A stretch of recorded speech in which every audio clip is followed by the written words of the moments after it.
everybody who watching us. It's a very pleasure to me to give a pitch about DEXART Metaverse today. I'm Anton Stone. I'm CEO of DEXART. And today with me, Gosha Sviridov. He is the chef creative officer in DEXART. Gosha, hi. How are you? How was your day? Well, it's cold, but it's fine. Yeah. Could you please tell something about you for us? Well, I've joined DEXART on the very early stages of development, and I started with coming up with the history of the world, with the whole lore behind this amazing development, how the world appeared and how it came to life. So I was the one who came up with the idea of the story behind the world. And then later on, I started working on other, let's say, text aspects of the project, including different engagement mechanics, quests, and all this kind of stuff. So I'm the one who comes up with the ideas about how this world works and what's made of and why it is even there. Yeah, it's really big and very important things to create the DEXART Metaverse. And based on these things, we have created mission and tokenomics of DEXART Metaverse. Today we will talk about it. Gosha, could you please tell us about DEXART Metaverse history and why it's a unique history, and it's why it's a new world like a metaverse, and why DEXART is a really metaverse? What do you think? Well, the first thing is that we really knew from the very beginning that the world needs a history. It can't be just like that. It's not the flick of the fingers that made it appear. It's not just something that we created. We wanted the world to be interesting and deep and have some background, so that the people who come there feel that they're inside some specific place. It's not just a generic digital world created by some guys on the other side of the world. It's a world that it really exists because it has history. So when we started thinking about how a metaverse can actually appear, we first of all, of course, looked at how the universe appeared. It was the Big Bang. So we thought about Big Bang and realized that actually, metaverses and like our metaverse appeared from something that looked like a Big Bang. Because when blockchain started gained popularity in the world and everyone started talking about Bitcoin, Ethereum, and all that stuff, the critical mass of blockchain concepts has started growing. And when it reached some specific point, when it was so huge, it collapsed on itself and exploded in a huge explosion, which we don't call a Big Bang because it didn't make a bang. And if it was a bang, it would destroy the planet probably. But we call it a big flare. So it's something similar to a Big Bang that gave birth to the whole metaverse. It was the condensed mass of all blockchain concepts, all blockchain projects, and all blockchain content, I would say, in the world that made this happen. So it happened because we needed it. It happened because it couldn't not happen, just like the actual usual universe. So just like a usual universe, DEXART is a place that constantly grows and develops. It's very different from where it started. From day one to this current moment, it has changed a lot, and it's grown and it's developed and it gained some cool features, and it now looks almost completely like a real virtual world, if you can say so, real virtual world. So that's basically the story. It came from what we call blockchain singularity. Yeah, it's an amazing story, and it just goes straight to my head.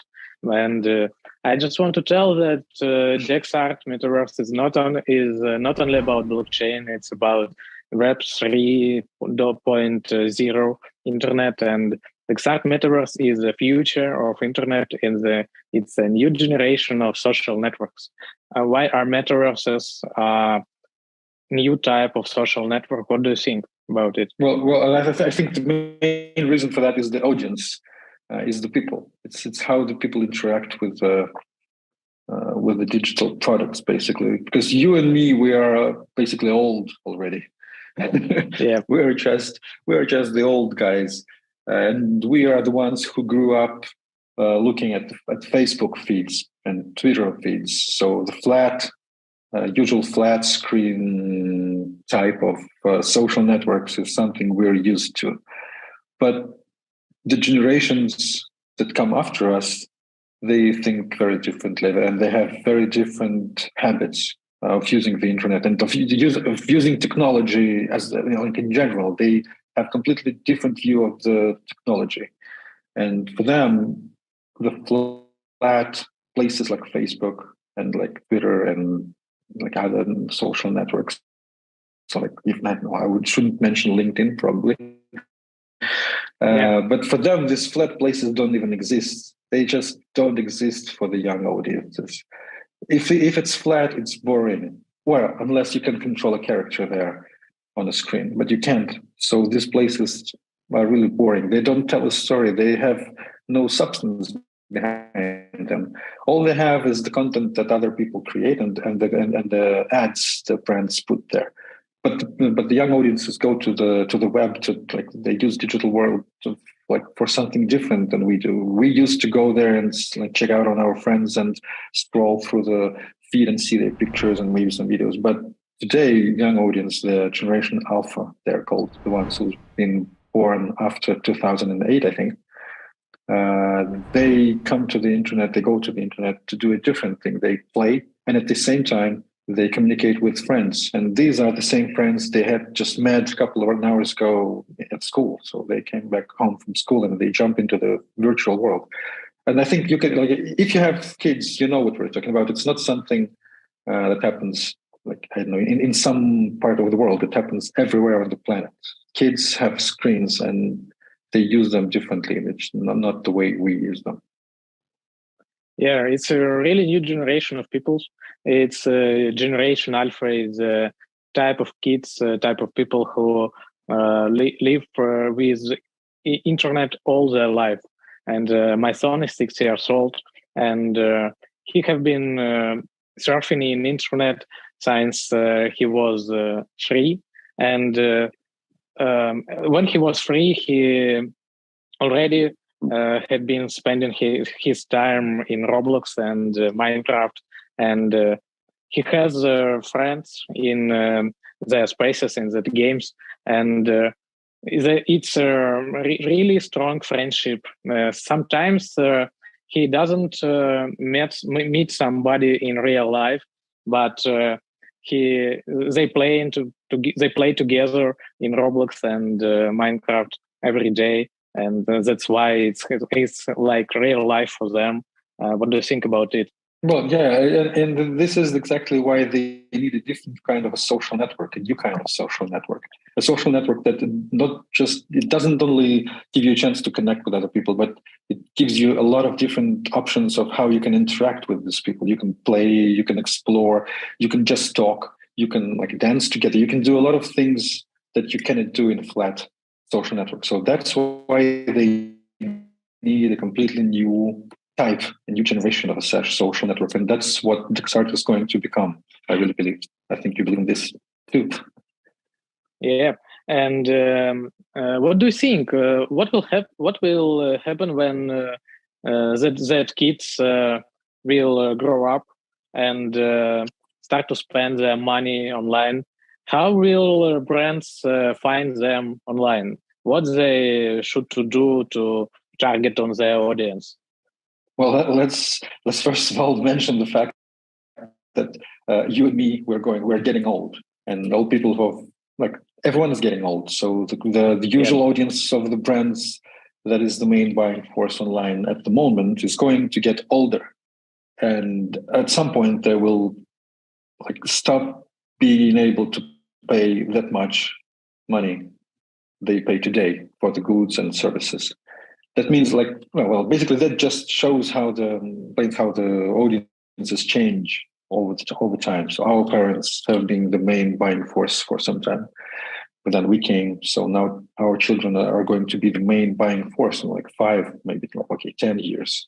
They will be the one in 10 years. They will be the ones who will be making the biggest number of purchases online, the biggest percentage of purchases online, because for them online is basically equal to the real world. So to reach them, brands will definitely have to come up with new like ways of interacting with them. because you will not be able to find them in Facebook. There will be no Facebook. Well, it will be there, but it will not be as big and as powerful as a marketing tool anymore. Because the young audiences will be in a different place.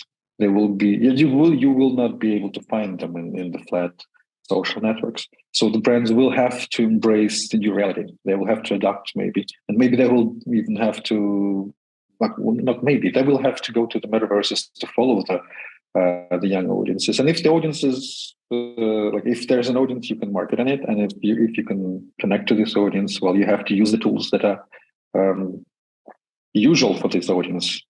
So you will have to come up, not you, but brands will have to come up with completely different strategies, marketing strategies, because it will be basically like marketing inside a video game. And this is something very, very new for them. And it's not only about the young audience, it's going on with in real life today. Traditional online marketing becomes more expensive, and it is a very big lack for business, for small business and nano business, to make online marketing profitable. And that's why every time new businesses come to Facebook and make their bids on auction to place advertisement online. And when Facebook shows the ads to the audience, they have only less than 1 second of user focus to convert user to a lead. What you can tell about it? Well, I think it's amazing, really. I mean, it's not just amazing; it's getting silly. Because how can you even sell something to someone when you have 1 second? This is less time than a traveling salesman would have 60, 70 years ago. You know, the ones who were traveling in the country and they had all the stuff they needed to sell in the trunk of their car, and they would knock on the door and say, "Hey, ma'am, do you want to hear about the new vacuum cleaner?" That's 3 seconds. They had at least that, and that was kind of enough of to get someone's attention. But when you have less than a second, how can you even do that? So I think they probably have to get 10 or 12 impressions before a person even kind of realizes what's happening.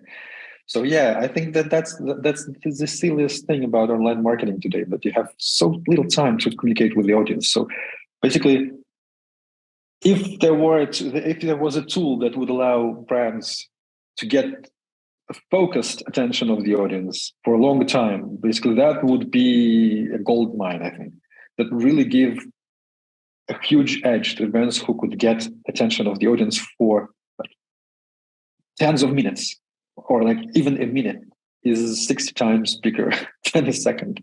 Yeah. So if there was a tool like that, that would change a lot. That would change the market forever, probably. And what will be with the customer cost? Well, you know what will be with the customer cost, of course, not the buying, but the price of acquiring a new customer would go down tremendously.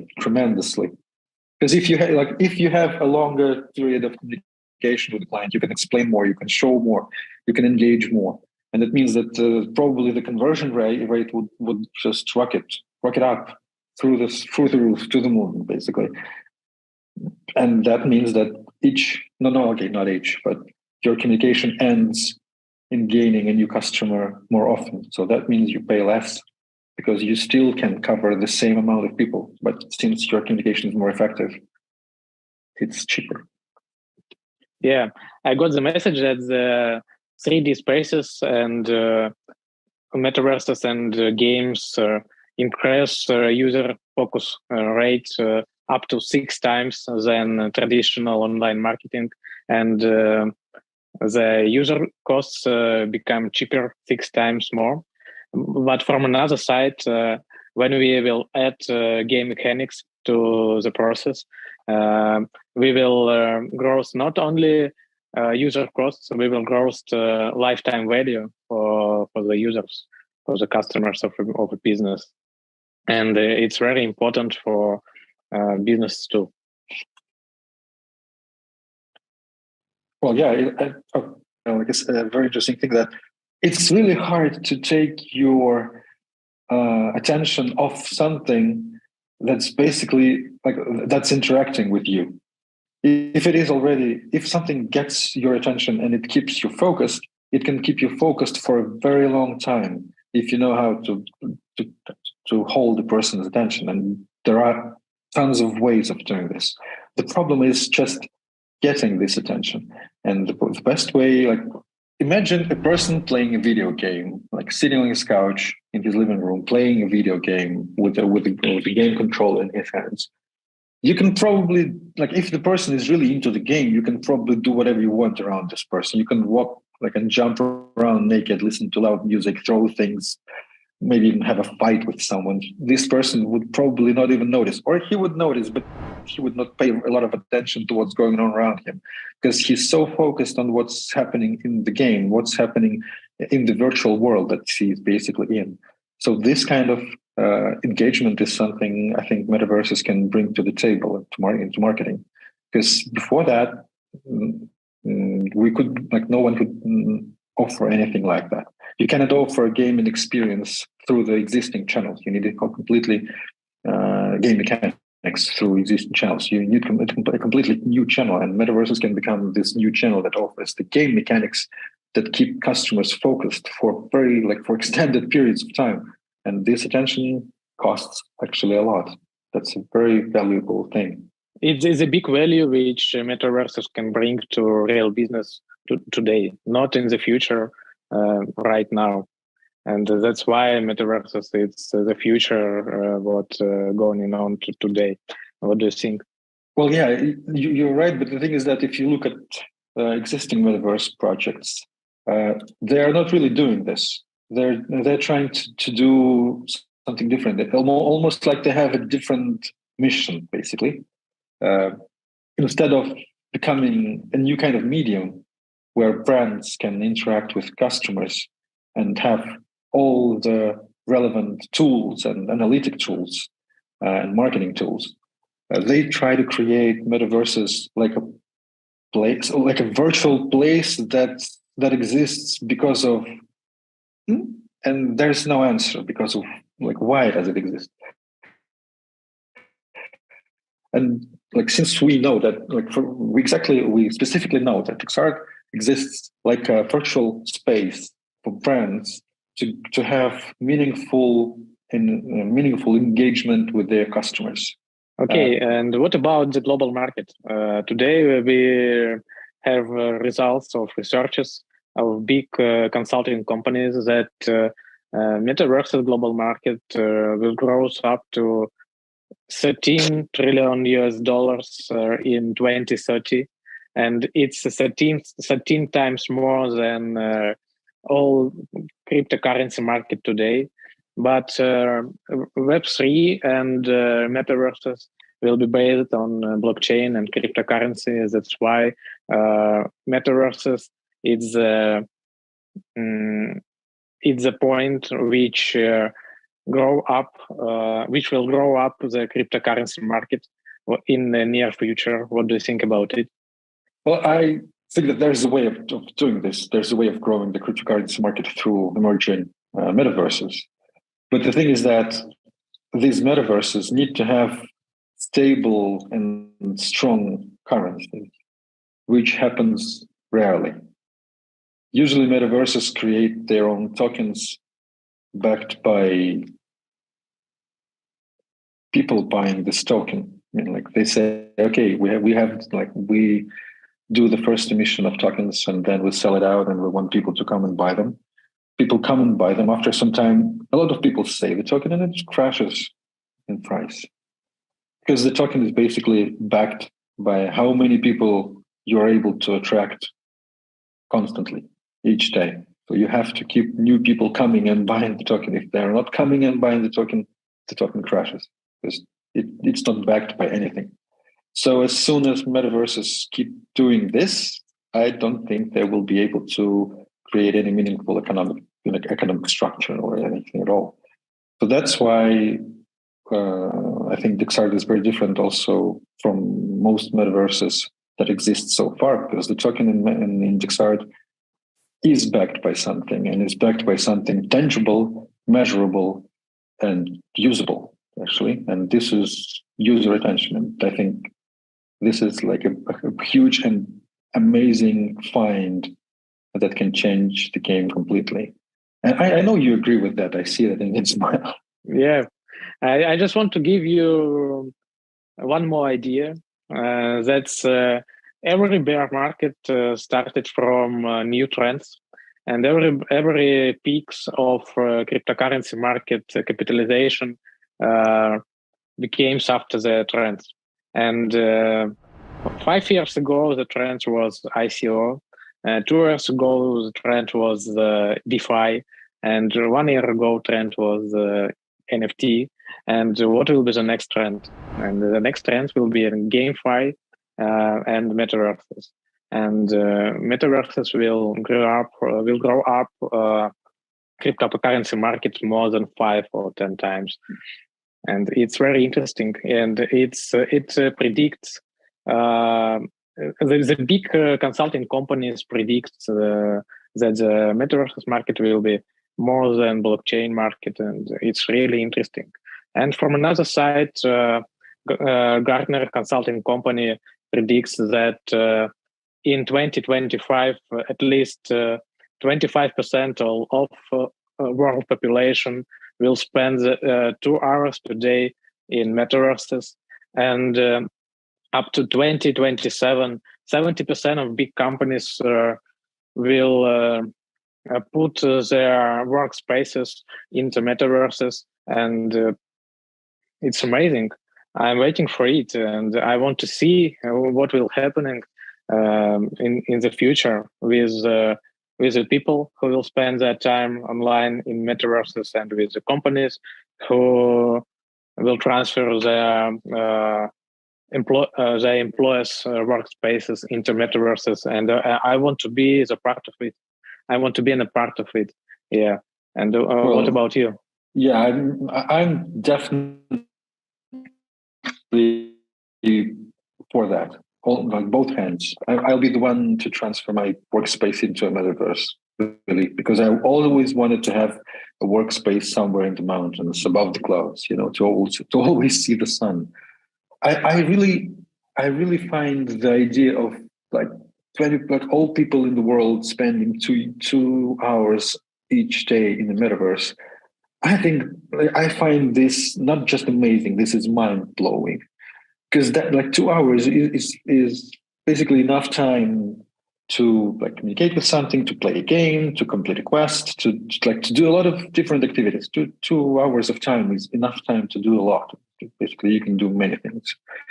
And the thing is that imagine if we could give them a chance to use these 2 hours, not just to spend time in metaverse like they used to do in Facebook. Like, imagine 2 hours of scrolling the feed. That's meaningless. That's dumb.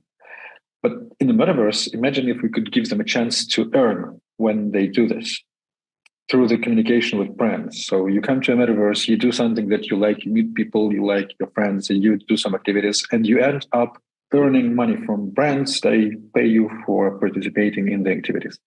And if this concerns the whole population of the planet, just imagine that we could give the whole population of the planet a chance to earn money on a daily basis just by coming to a metaverse and paying attention to what's happening there and getting paid for that by brands.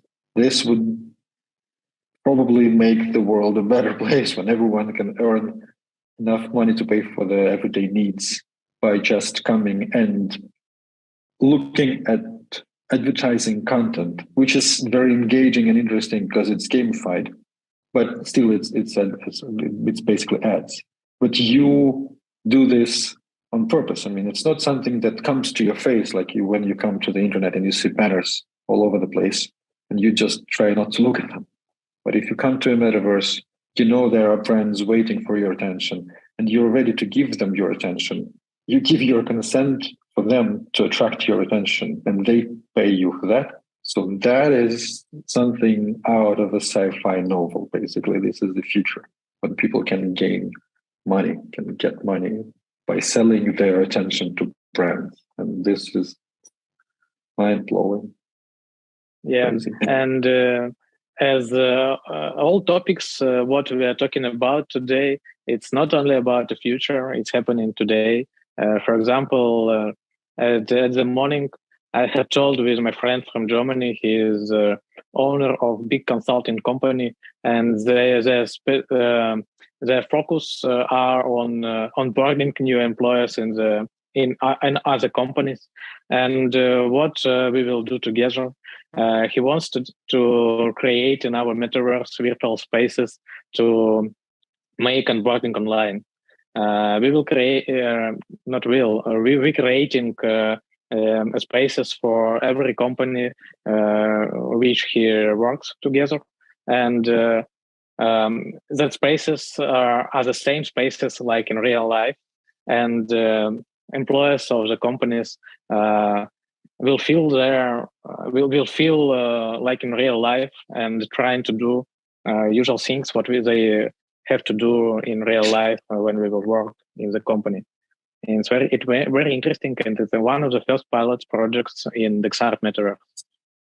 Well, that sounds like I know that it's happening right now, but it really sounds like something from the sci-fi novel that the way we used to see the future, and it's coming to life right now. I mean, I think it feels at least amazing to do these things and know that the sci-fi novel writers, these people were imagining the future and thinking about it, but and we're the ones who get to make this true. We're the ones who are building the future, and this is, I don't know, it's sometimes it's hard to believe that.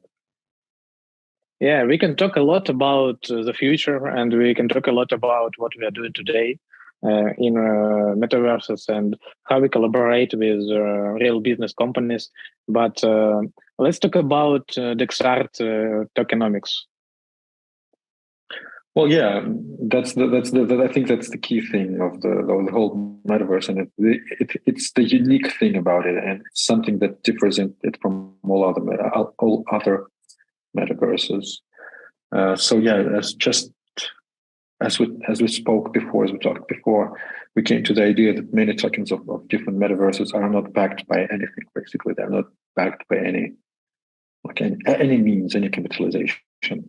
So we thought that this is one of the biggest problems that the metaverses have currently. That's why they don't get big, because there's nothing to do there again.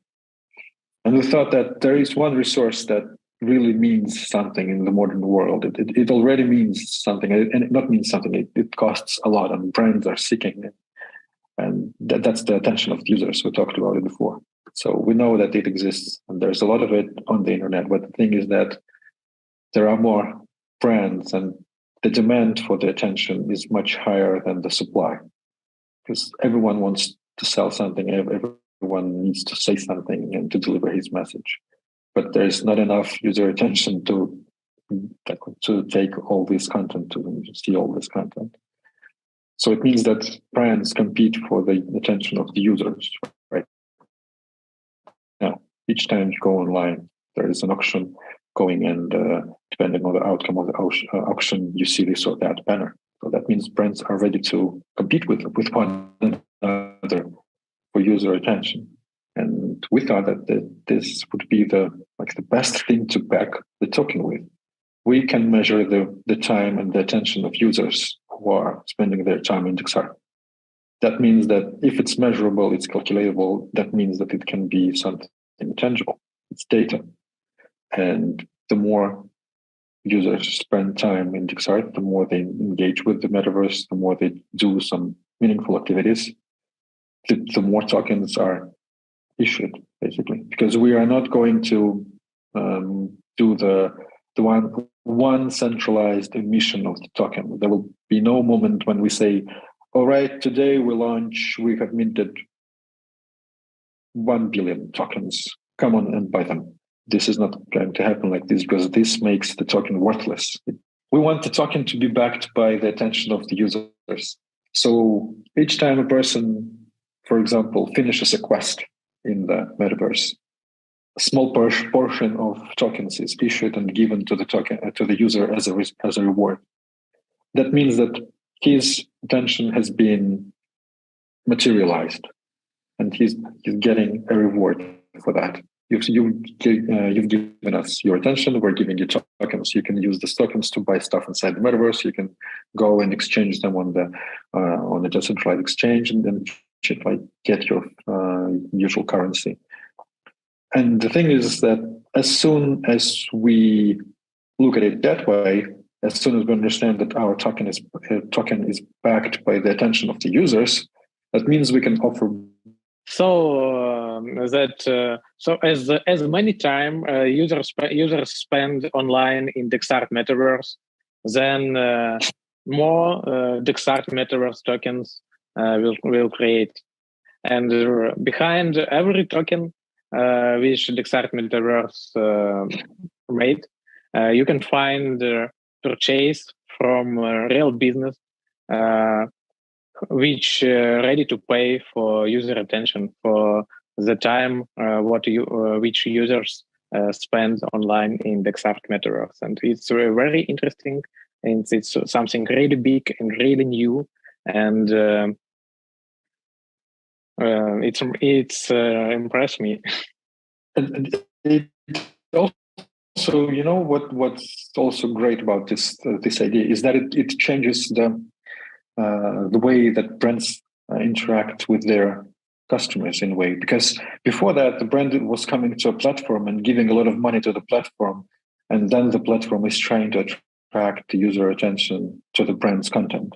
But this time, there is no platform, basically. The brand is working directly with the customers, and he is not paying to the platform. The brand is not paying to the platform. The brand is paying to the customer, saying, thank you for your attention. Here's some tokens for that. So that's like the simplified interaction. But that really changes the perception of both the brand and the user, the customer. Because before that, the customer was mostly annoyed by the ads and the brands trying to get into his face. And now they will be probably thankful for, I appreciate that. Thank you for valuing my attention. And the brands will feel that they are getting not just some glimpses over their banners like that, but they're getting meaningful interactions and meaningful connections with customers. So that changes the way the market works probably, because there will be no middleman. There will be no platforms that can get really obscenely rich just by drawing in more audience, which is not really paying attention to the ads they're seeing. Yeah. And how will the brands and DEXART customers will find each other? Are there any ways to connect them? You cannot just buy tokens. As we said before, tokens are not there for you to buy them. They're not sold. The thing is that tokens appear only when you interact with Metaverse, because they represent your attention. So to gain some tokens, you need to pay some attention to the Metaverse. And we have created like a game mechanics for that. So you can spend your attention and convert it into tokens. All you have to do is to go to a special place in the Metaverse called Token Production Facility. That's a place that needs energy to work. So what you do is you go and buy an energy unit, and you insert this energy unit into a token production facility, and it starts working, and it produces tokens over time. And from that moment, once you put the energy unit inside the token production facility, you need to go to the token production facility every once in a while and check how many tokens it has produced. Then you just take these tokens and pull them out of the token production facility and land them inside your vault. But the vault also has the limited capacity, so you have to increase it sometimes. You have to take out some tokens and spend them, or exchange them for fiat currencies. So that's how you, if you can say so, that's how you get the initial currency in DEXART world. You have to pay attention. You have to take part in the game mechanics to get this attention, to get these tokens. So another way of getting tokens is by completing quests, because when you complete a quest, you interact with the metaverse, you pay attention, and you get tokens as a reward. And at the end of each quest, you get a reward of some number of tokens, which are produced at the moment when you finish the quest. Basically, they are not there lying somewhere on the server or on someone else's device waiting for you to pick them up. No, they get produced, they get created, they get minted the moment that you complete the quest. But we know you have gained, you have spent enough attention. So that's how it works. I think this is the new, like completely new mechanics for brands again. You come and get, you build, basically you can build stories that the customers will run through. They will experience your message, your product, everything on the way. And then in the end, you give them some tokens in exchange for that as a thank you. Right? That's a completely new interaction. Yeah. And we will leave the link to a website where you can find more information about energy units and DEXART token below this video. And let's finish. Next time, we will talk more about the future of internet and how metaverses will impact for the future of internet. Okay, that's a great idea. Yeah. See you next time. Thank you, Gosha, for being with me today in this event, and see you next time. My pleasure. See you next time. Bye-bye.